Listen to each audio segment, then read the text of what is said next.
Hello all, welcome back to our channel. So ఈ వీడియోలో BRM subject unit number 4 explanation video చూద్దాము. So previous వీడియోలో I have already uploaded the explanation videos of unit number 1, 2, 3 and important questions everything. So ఎవరైతే చూడలేదో వెళ్ళి చూడండి.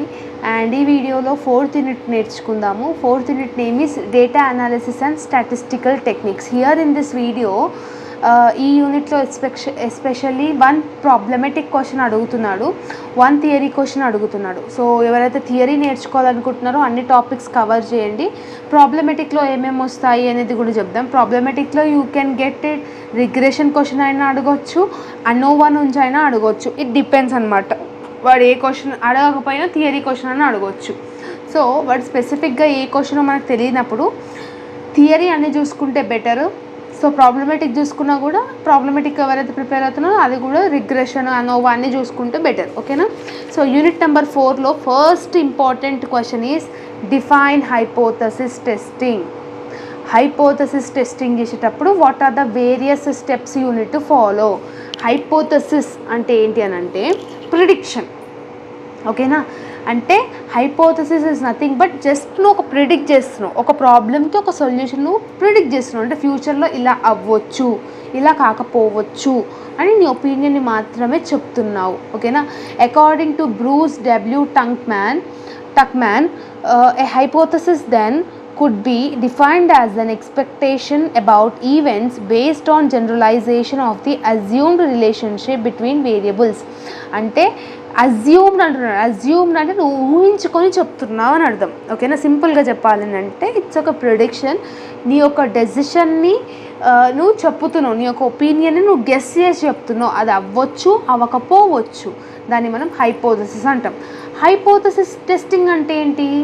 Hypothesis testing it refers to the process which facilitate decision maker to test the validity of his claim by evaluating the differences which exist between the value of simple statistic and related hypothesis population parameter value. అంటే hypothesis testing అంటే నువ్వు చేసే opinion, నువ్వు ఏదైతే opinion అనుకుంటున్నావు, అంటే exam ఈజీగా రాయొచ్చు, మనం ఎగ్జామ్ పేపర్ క్వశ్చన్ ఈజీగా వస్తుంది అని అంటున్నావు. ఆ వచ్చే ఛాన్స్ ఎంతవరకు ఉంది అని టెస్టింగ్ చేసేదే హైపోథసిస్ టెస్టింగ్ అంటాం. ఈ హైపోథసిస్ టెస్టింగ్ యొక్క నీడ్ ఏంటి అని అంటే ఫస్ట్ వన్ మనకి ఇన్స్టెంట్ సొల్యూషన్స్ అనేది తెలుసుకోవడంలో ఇది యూజ్ఫుల్ అవుతుంది. నెక్స్ట్ మనకి క్లియర్గా వాట్ ఈస్ హ్యాపెనింగ్, ఒక ఆబ్జెక్టివ్స్ అనేది సెట్ చేసి చూపిస్తుంది అనమాట. ఓకేనా? నెక్స్ట్ వన్ ఫ్యాక్ట్స్ని, ఇన్ఫర్మేషన్ అన్నీ కలెక్ట్ చేసుకొని వచ్చే పర్సంటేజ్ అంటే ఆ పని అయ్యే ఛాన్స్ ఎంత ఉందనేది కూడా తెలుస్తుంది. ఇందులో first important step of hypothesis అంటే ఏంటంటే కీన్ అబ్జర్వేషన్ ఉండాలి. అంటే నువ్వు ఒక సొల్యూషన్ చెప్తున్నావు, ఇప్పుడు నేను మీకు ఎక్స్ప్లెయిన్ చేస్తున్నాను. ఓకేనా? నేను మీకు అర్థమవుతుందని ఒక ప్రిడిక్షన్తో ఎక్స్ప్లెయిన్ చేస్తున్నాను. మీకు డెఫినెట్గా అర్థమవుతుందని ఎలా అర్థమవుతుంది? నేనేం స్టెప్స్ ఫాలో అయినా కీన్గా అబ్జర్వ్ చేస్తున్నాం. అంటే ఒక ఇన్ఫర్మేషన్ని మనము రెస్పాండ్ అవుతున్నాం అంటే దాని మీద మనకి 100% మన ఎఫర్ట్స్ అనేది అబ్జర్వ్ చేయాలి. ఓకేనా? నెక్స్ట్ బిల్డింగ్ రిలేషన్షిప్ అంటే ఒక వేరియబుల్ అంటే అంటే ఒక డెసిషన్ నువ్వు తీసుకుంటున్నప్పుడు దీనికి డిఫరెన్స్ ఏంది, దీనికి రిలవెంట్ ఫ్యాక్ట్స్ ఏమేమి ఉన్నాయి, దీనికి సంబంధం ఏంది, లింక్స్ ఏమేమి ఉన్నాయి, ఇట్లాంటివన్నీ చూసుకోవడం. నెక్స్ట్ వన్ డిడక్షన్స్ అంటే ఏంటి అని అంటే నీకు అనవసరమైన వాటిని డిడక్ట్ చేయడాన్ని డిడక్షన్స్ అంటాం. ఓకేనా? ఈ హైపోథసిస్ ఫార్ములేషన్లో మన ఎవరైతే రీసెర్చర్ ఉంటారో ఆ హైపోథసిస్ ఫ్యాక్ట్స్ని డిడక్ట్ చేయడం. Got it? Next one hypothesis టెస్టింగ్లో ఏమేమి స్టెప్స్ ఉంటాయి? ఇంతకుముందు మనం 3 తీసుకునేమో. హైపోథసిస్లో ఒక హైపోథసిస్ టెస్టింగ్ చేయాలంటే ఏమేమి ఫార్ములేట్ చేయాలి? ఫస్ట్ వన్ ఫార్మల్ స్టేట్మెంట్ అనేది ఉండాలి మన దగ్గర. అంటే ఆ ప్రాబ్లమ్ని క్లియర్గా మనకి ఏం ప్రాబ్లం, ఎక్కడి నుంచి వస్తుంది ఆ ప్రాబ్లం అనేది మనకు తెలిసి ఉండాలి. Next one selecting a significant level. ఓకేనా? ఇక్కడ ఏమంటున్నాడు? సిగ్నిఫికెంట్ లెవెల్ అంటున్నాడు. అంటే దాంట్లో మనం ఎట్లాంటి స్టెప్స్ తీసుకుంటే బెటర్ అవుతుంది, ఆప్షన్స్ అనేది చూసుకోవాలి. Next deciding to distribution to use అంటే నువ్వు తీసుకున్న దాన్ని డిస్ట్రిబ్యూట్ చేసుకుని దాన్ని ఫాలో అవ్వాలి. ఓకేనా?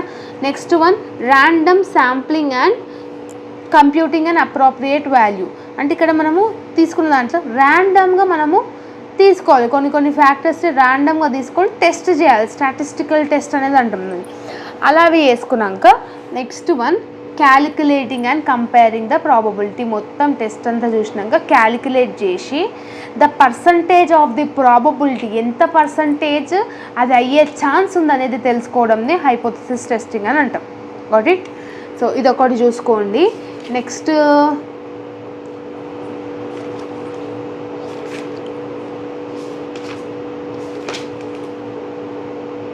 Parameter and non parameter differences అడగొచ్చు.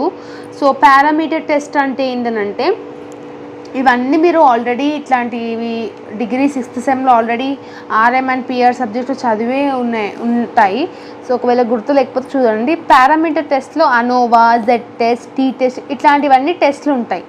దీన్ని మనము డిస్ట్రిబ్యూషన్ టెస్ట్ అని కూడా అనవచ్చు.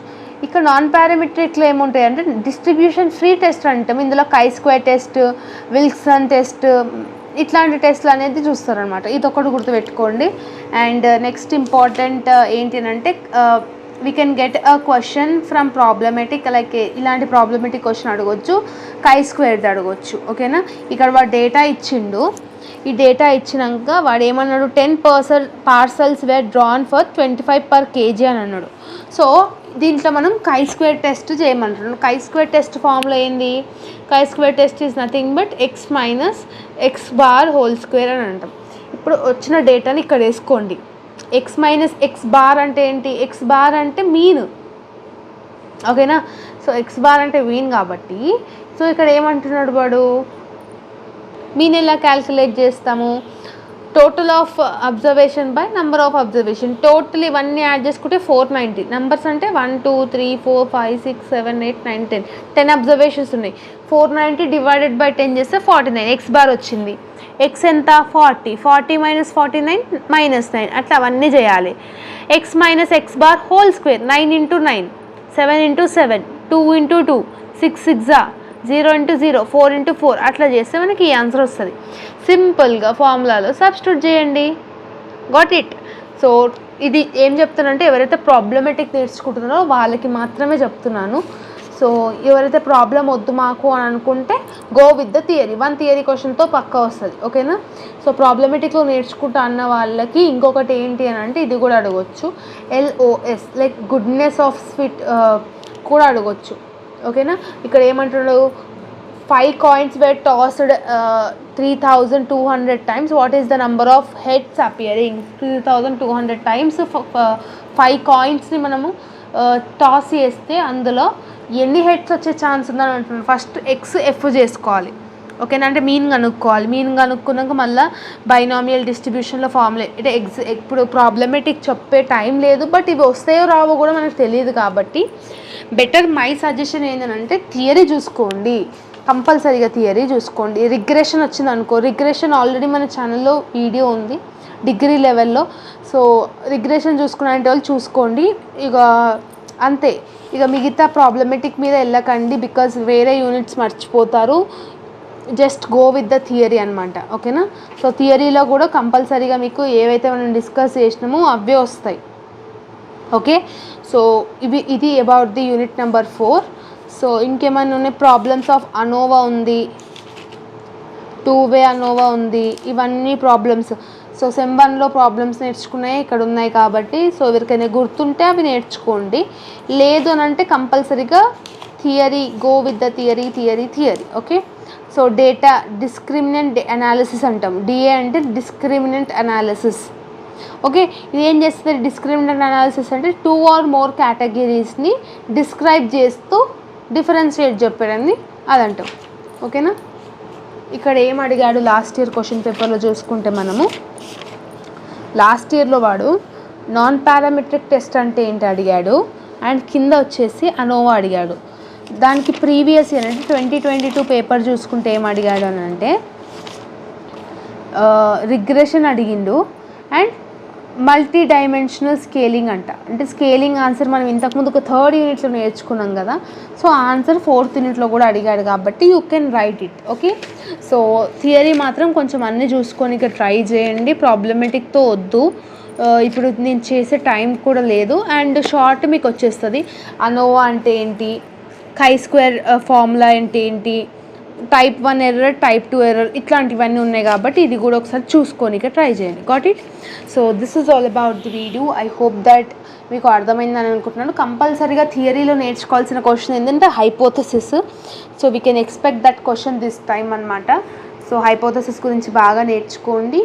So hope you like this video. If you like this video, then do like, share, comment and subscribe to our channel and share with all your friends and groups. Okay, so channel lo anni videos available ga unnai, chudandi. Inkemayna doubts unte matram comment section lo comment cheyandi. Okay, so see you all in next video. Bye bye everyone.